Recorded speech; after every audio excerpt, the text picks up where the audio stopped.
ശാലിയായ വിഷ്ണുവിന്റെ വാമഭാഗമായി ചോറ്റാനിക്കരയിൽ വാഴും അംബികേ നമസ്തുതേ.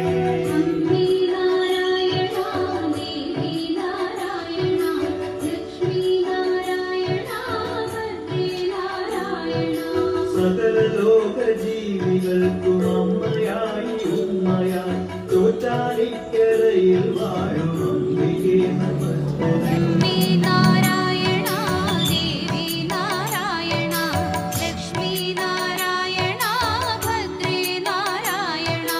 കഥനഭരിത കലിയുഗത്തിലമ്മയാണ് സാന്ത്വനം ചോറ്റാനിക്കരയിൽ വാഴും അംബികേ നമസ്തുതേ.